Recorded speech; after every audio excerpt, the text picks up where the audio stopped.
Bro படம் வேற level bro. விடுதலை படம் ஃபஸ்ட்டு பார்ட் 1 விட பார்ட் 2 அட்டகாசமாக இருக்குது.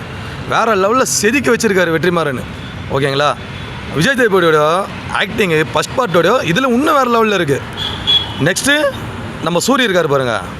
சூரியெலாம் அப்படியே சும்மா அட்டகாசமாக இந்த கன் ஷூட்லாம் சும்மா டப்பால் டப்பால்னு வச்சு தள்ளுறா போல். அதில் ஆர்டிஸ்ட்டுங்களும் இன்னும் வேறு லெவலில் நடிச்சிருக்காங்க. விஜய் சேதுபதி அந்த காட்டு உள்ள ஒருத்தரை வெட்டிட்டு அந்த ஒரு பயங்கரமாக கத்துவார். அது இன்னும் வெறித்தனமாக இருக்கும். படமே எல்லாம் சேர்ந்து கத்துற மாதிரி நிறைய பேர் கத்திட்டாங்க வெறித்தனமாக கூடவே சேர்ந்து.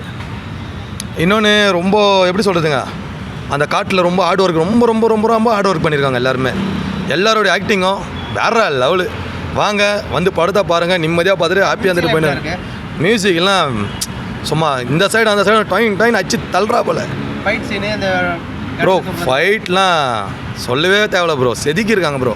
சும்மா கன் ஷூட்லாம் ஒருத்தர் அப்படி பேக்கில் 10 ஸ்டெப்பு பேக் பறக்கிறாங்க. அப்படியே சும்மா பிளட்டு அவருடைய ஷூட்டு அந்த பைனாகுலர் பார்க்குறது வேற லெவலில் இருந்தது எல்லாமே. நீங்கள் சூரிய காமெடியாக பார்த்துட்டு இப்போ ஹீரோவாக பார்த்தா அவதாரம் எடுத்திருக்காரு இல்லையா, அதை பற்றி உங்கள் கருத்து? ப்ரோ காமெடியாக இருக்கும் போது நம்மளை சிரிக்க வச்சு பார்த்தாரு. இப்போ வந்து நம்மளை வந்து ஹாப்பியாக வச்சு பார்க்குறாரு. ஒரு ஆர்டிஸ்டாகி ஹீரோ ஆகிட்டார். இதில் வந்து ரொம்ப நம்மளை பயங்கர எதிர்பார்ப்பு கொடுக்குறாரு.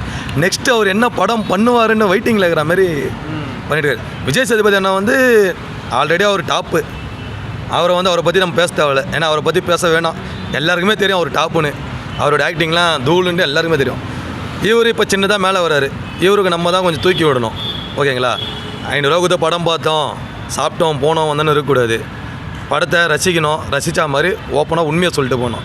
சும்மா மைக்கை தாங்க வந்தடா மாப்பிள்ள நான் தாண்டா நீ தாண்டான்லாம் சொல்லக்கூடாது. ஓகேங்களா? வந்தோம் பார்த்தோம், படத்தில் இருந்ததை ஓப்பனாக சொல்லிட்டு போ. சார் அவர் தப்பு பண்ணார் இந்த ஆக்டிங்கு, இந்த எடிட்டிங்கில் தப்பு, நீ சொல்லு. அப்போ நீ ஒரு லெஜெண்டு.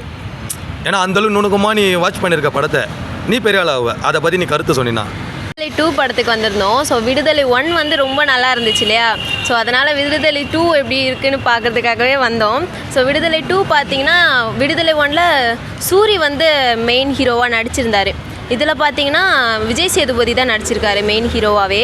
ஸோ அதில் வந்து சூரி வந்து பார்த்திங்கன்னா சூரி ஆக்டிங் படி சொல்லணும்னா அவரை வந்து நம்ம எப்போவுமே காமெடி ஆக்டராகவே பார்த்துட்டோம். ஸோ இந்த படத்தில் பார்த்திங்கன்னா முழுக்க வந்து கொஞ்சம் ரக்கடாகவே அவரை காட்டியிருக்காங்க. எந்த இடத்துலையுமே அவர் சிரித்த மாதிரியே காட்டல. ஸோ விடுதலை 1லேயுமே அப்படி தான் இருந்தார். இந்த கருடன் அந்த மாதிரி படத்துலலாம் கூட அவர் ரொம்பவும் ரக்கடான ஃபேஸில் தான் காட்டியிருப்பாங்க. அவர் காமெடி ஆக்டரை தவிர்த்து அவரோட இன்னொரு முகம்னே சொல்லலாம். ஸோ அந்த மாதிரி சூப்பராக நடிச்சிருக்காரு. விஜய் சேதுபதி வந்து அவர் எந்த ரோல் கொடுத்தாலுமே சும்மா மாசாக தான் பண்ணுவார். ஸோ இந்த படத்துலையுமே அப்படி தான் சூப்பராக பண்ணியிருக்காரு. ஸோ அவரோட லுக்காக இருக்கட்டும், அவரோட பேச்சாக இருக்கட்டும், அவரோட பாடி லாங்குவேஜாக இருக்கட்டும், எல்லாமே வந்து டிஃப்ரெண்ட்டாக இருக்குது.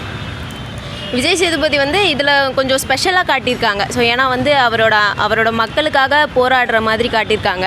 ஸோ அந்த பார்ட்டில் பார்த்தீங்கன்னா அவரை வந்து 2-3 இடத்துல தான் காட்டியிருப்பாங்க. இதில் நிறைய இடத்துல காட்டியிருக்காங்க. ஸோ வந்து ஹீரோயினை பற்றி சொல்லணும். ஸோ மஞ்சு வாரியர் வந்து சூப்பராக கொடுத்துருப்பாங்க. வெற்றிமாறன் அவரோட படம்னாலேயுமே வந்து ஹீரோயினுக்குன்னு ஒரு தனியாக வந்து காட்டியிருப்பாங்க. அவரோட படம் எதுவாக இருந்தாலுமே அதில் வந்து ஹீரோயினை வந்து மெயினாக காட்டியிருப்பாங்க. அவங்களுக்குன்னு ஒரு கதை, அவங்களுக்குன்னு ஒரு ரோல் கொடுத்துருப்பாங்க. ஸோ இந்த படத்துலையுமே வந்து மஞ்சு வாரியருக்கு வந்து சூப்பராக கொடுத்துருக்காங்க. அவங்க ஹேர் ஸ்டைல் ஆகட்டும், அவங்க ட்ரெஸ்ஸிங் ஆகட்டும், எல்லாமே வந்து ரொம்ப நேச்சுரலாக செம அழகாக இருந்தாங்கன்னே சொல்லணும். போலீஸை வந்து மையமாக வச்சு அந்த படம் எடுத்திருப்பாங்க. ஸோ வந்து அந்த ஊர் ஜனங்கள் தான் வந்து தப்பு பண்ண மாதிரி அந்த மாதிரி காட்டியிருப்பாங்க. ஸோ விடுதலை 2ல் அந்த ஊர் ஜனங்களுக்கான நியாயம் என்ன அப்படிங்கிறத வந்து விஜய் சேதுபதி வந்து சூப்பராக வந்து சொல்லியிருக்காருன்னே சொல்லலாம். ஏன்னா வந்து அதில் வந்து ரொம்ப நெகட்டிவாக காட்டியிருந்தாங்க. அந்த ஊர் ஜனங்கள் தான் தப்பு பண்ணுற மாதிரியே காட்டிகிட்டு இருந்தாங்க. ஆனால் இந்த படத்தில் வந்து அவங்களுக்கு என்ன வேணுமோ அவங்க உரிமையை அவங்க கேட்குறாங்க. கேஸ்ட் அந்த மாதிரி கேஸ்ட் சம்மந்தப்பட்ட மாதிரி தான் இருக்குது. ஜாதியை ஒழிக்கணும் அப்படிங்கிற மாதிரி தான் பேசியிருக்காங்க. ஸோ வந்து ஹீரோயினோட பேர் பார்த்தீங்கன்னா ரொம்ப சூப்பராக இருக்குது. அவங்களோட கெமிஸ்ட்ரி வந்து செம்மையாக ஒர்க் அவுட் ஆகிருக்கு. ஸோ வந்து ரொம்ப ரொமான்ஸ் இல்லாமல், ரொம்ப வந்து ட்ராமா மாதிரி இல்லாமல் ரொம்ப அழகாக பண்ணியிருக்காங்க. ஸோ நார்மலான கப்புள்ஸ் எப்படி இருப்பாங்களோ அந்த மாதிரி கொடுத்துருக்காங்க. ஸோ அவங்களுக்குன்னு ஒரு அழகாக ஃபேமிலி அந்த மாதிரி சூப்பராக கிரியேட் பண்ணியிருக்காங்க. ஸோ வந்து ஹீரோ வந்து கொஞ்சம் ரொம்ப மாசாக காட்டாமல் அவரும் வந்து ஒரு நார்மல் மேன் மாதிரி அந்த கூட்டத்தோட ஒரு தலைவர் அந்த மாதிரி தான் காட்டியிருக்காங்க. ஸோ ரொம்ப பில்டப் அந்த மாதிரிலாம் எதுவுமே கொடுக்கல. அசுரன் படத்தில் வந்து மஞ்சு வாரியர் வந்து பயங்கரமாக நடிச்சிருப்பாங்க இல்லையா, அதுக்கு ஈக்குவலாக தான் இந்த படத்துலையும் நடிச்சிருக்காங்க. இது லவ் போர்ஷன்ஸில் எப்படி பார்ட் 1ல் பார்த்தீங்கன்னா சூரியோட போர்ஷன்ஸ் இதில் எப்படி விஜய் சேதுபதியும் மஞ்சு வாரியர் அவங்க லவ் போச்சு? அவங்க லவ் போர்ஷனை விட இந்த கெமிஸ்ட்ரி ரொம்ப நல்லா ஒர்க் அவுட் ஆகியிருக்கு. ஏன்னா வந்து சூரி அவர் வந்து லவ் வந்து நம்ம அந்த அளவுக்கு பார்த்துருக்க மாட்டோம், அவரை காமெடியாக தான் பார்த்துருப்போம். ஆனால் இதில் வந்து ஹீரோ ஹீரோயின் இவங்கள பார்க்கும்போது கொஞ்சம் டிஃப்ரெண்ட்டாக நல்லா இருக்குது. அதில் வந்து அவங்க லவ் சீன்ஸ் வந்து அந்த அளவுக்குலாம் இருக்காது. இதில் வந்து அவங்க ஹஸ்பண்ட் அண்ட் ஒய்ஃபாக நல்லா காமிச்சிருக்காங்க.